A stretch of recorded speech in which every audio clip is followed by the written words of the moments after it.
Coming up on the European Dead Zone. Gonna be our new home for a while. Look, do you recognize it? That's where we're supposed to go. That thing? They call it the Shard of the Traveler. I call it not a place you want to go poking around.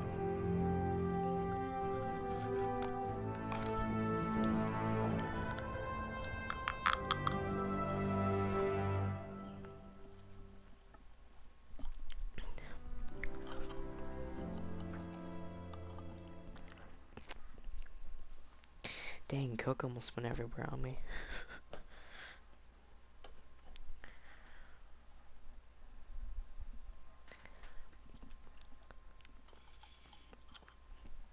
Hey everyone, it's Absolute Jack Gaming here, and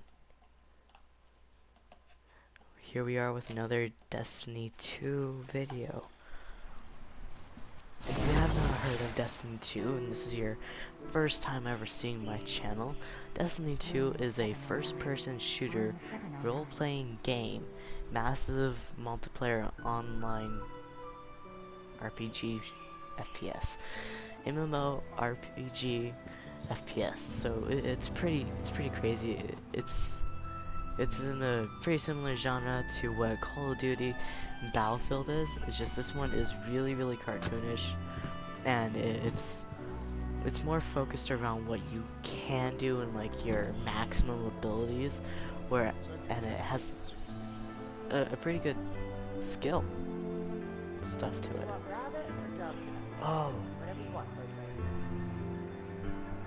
Oh, that's crazy. I forgot that if you aren't...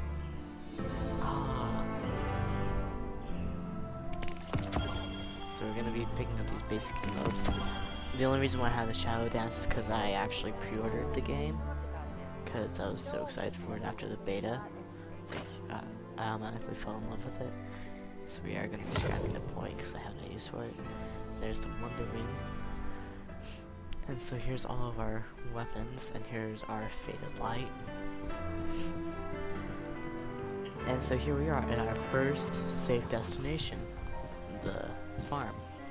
Now this is where you're going to be spending probably most of your time at, because, I don't know, it's what most people do, I guess. But I, myself, I prefer to go out and adventure. Ooh, I never noticed this car right here. That's pretty cool. Chit-chat. You and me.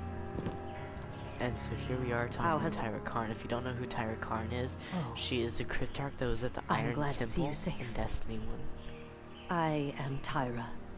Tyra Karn. I'm sorry. Have we met before?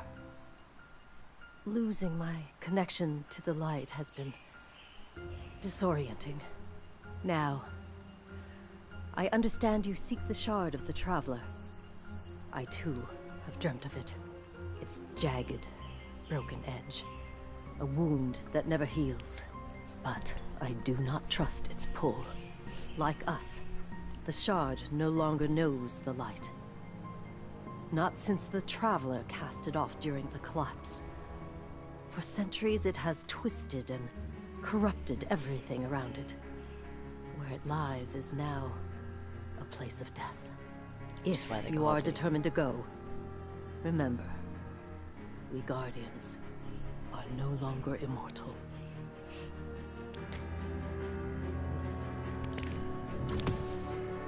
Okay, now we have a new mark. We are not going to be getting rid of this current armor set because that's a very good use later on in the game. When you are done with that thought, I shall be ready.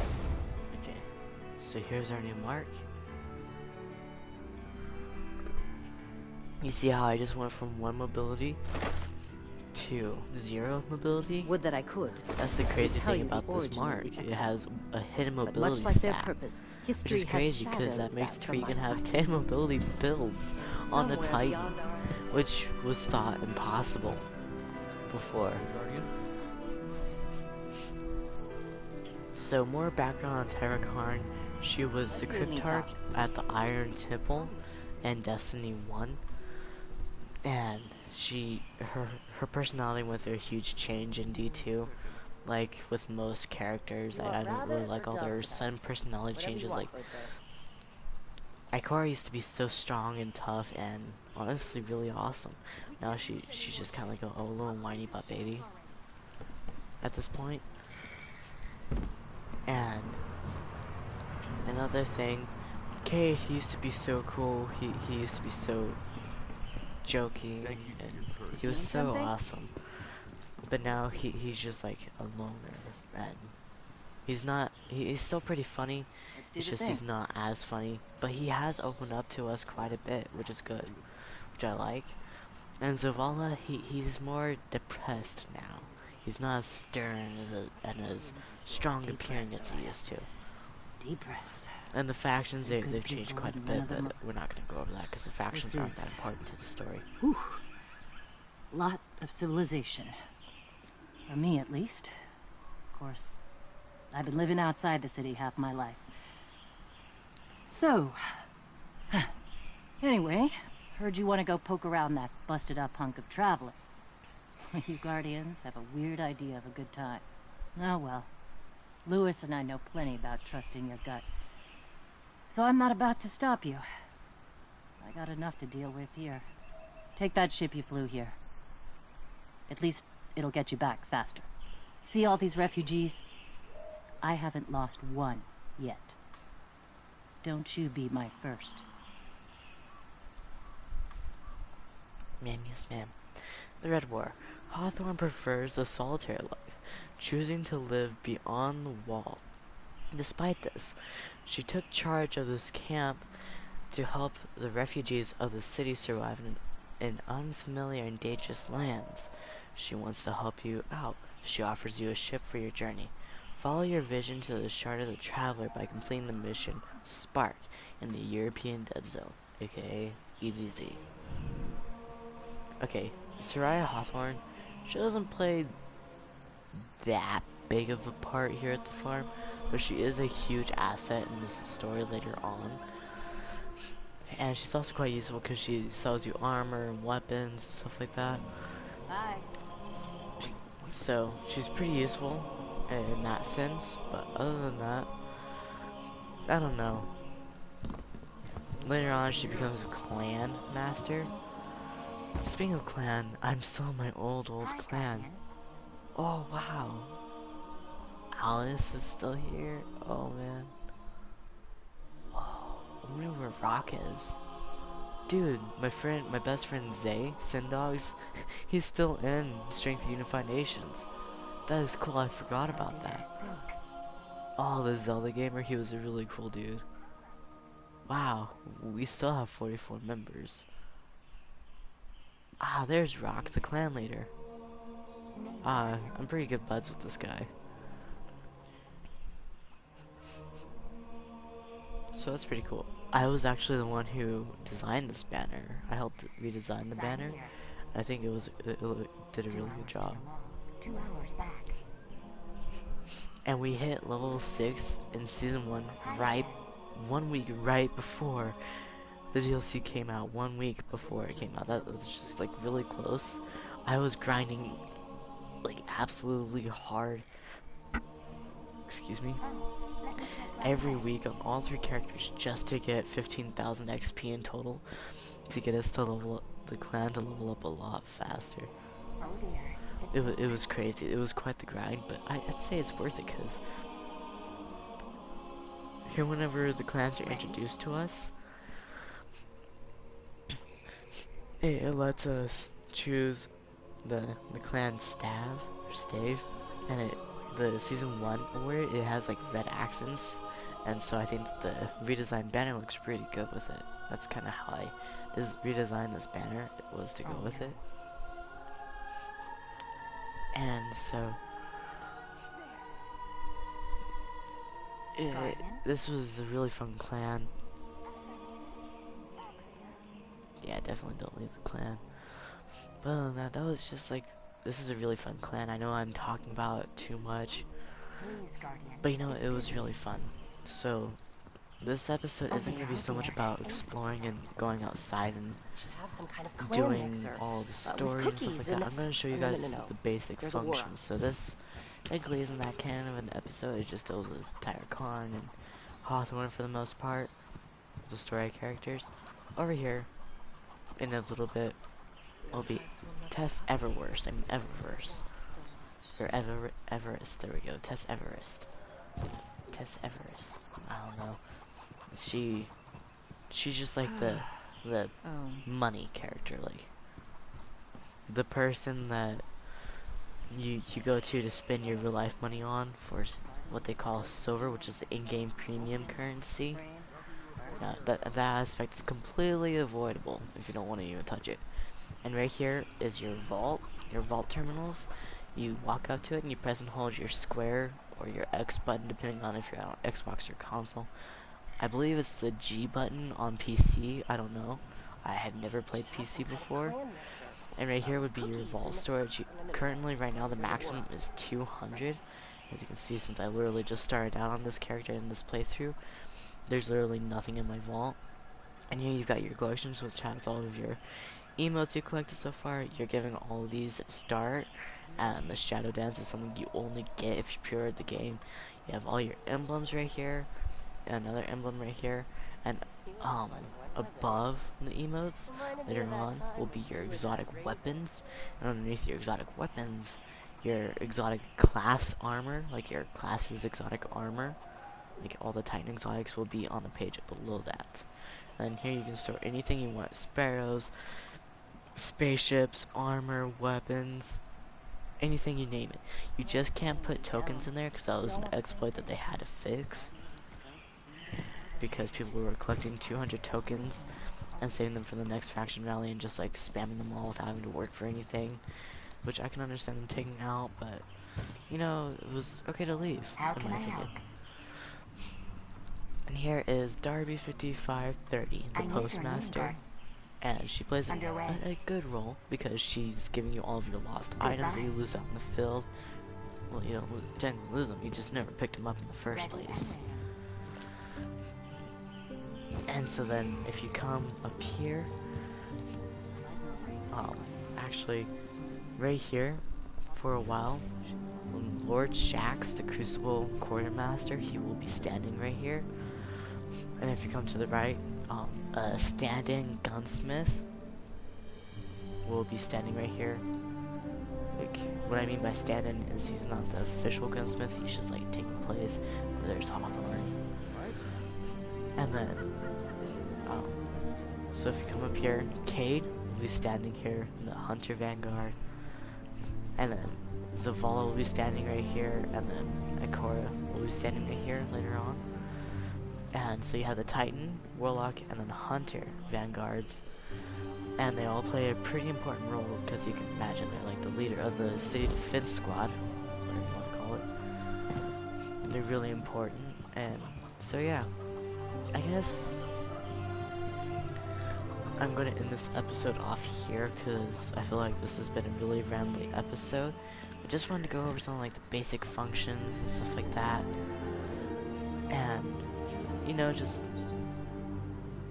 I don't know, just like show the game's functions. Actually, I do want to go over your inventory. So you've got your helmet, your gauntlets, your chest plate, your boots, and then your mark, or your hunter cloak, or your warlock bond. And right here's your clan banner. You'll get that a little later on in the game. Like in a few more missions you'll be getting that. The deal with the armor is in D1 you can infuse other classes' armor into that one armor as long as they were the same type. But now they made it to where it has to be Titan armor in order to fuse into Titan armor, which I think is cool, but it gets kind of annoying. So like, say you wanted to infuse a 335 Warlock robes into your 205 Titan chestplate. Yeah, that's just not gonna work. You have to have like a 335 Titan chestplate in order to infuse into your 205 Titan chestplate.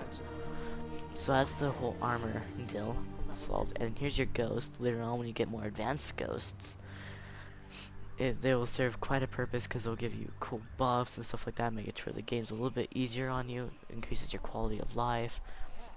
So here you have your power weapon, and it's pretty self-explanatory. It's a heavy weapon that in Crucible you can only get a little bit. You don't spawn in with it like you do with your energy and your primary. We'll go over those two in a minute. But so far, well, not so far. Power ammo drops pretty rare, so whenever you get it, you have to be kind of careful with it. Careful what you use it on. Don't you be going around using it on dregs and thrall and stuff like that. Use it on like knights, vandals, captains, and like the higher tier ads.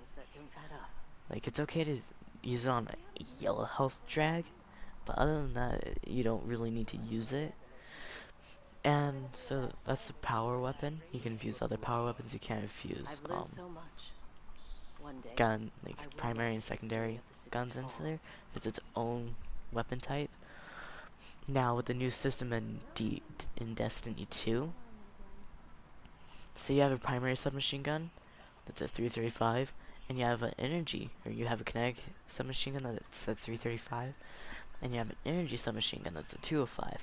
Well, even though they may be different energy types, the kinetic SMG can fuse into the energy SMG, which is really cool because they made it to where if it's the same type of weapon, it can still infuse with either type, which is really cool in my opinion. That's basically the primary stuff in short. It's just in order to infuse something into, like say you have a pulse rifle that you really like the Nightshade for example, the Vanguard pulse rifle from Season 1.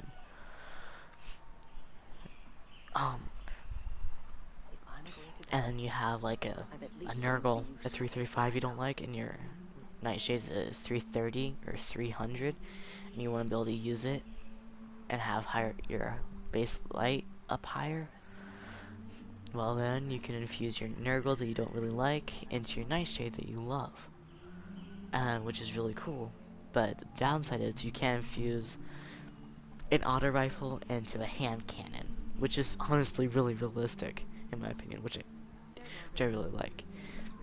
So coming over into the inventory, The data is replaceable. right now you have consumables as your main page, and up here is your engrams, which is decodable loot when you go to Cryptarch, and right here are your weapon and armor mods, and sometimes some spaceship mods as well.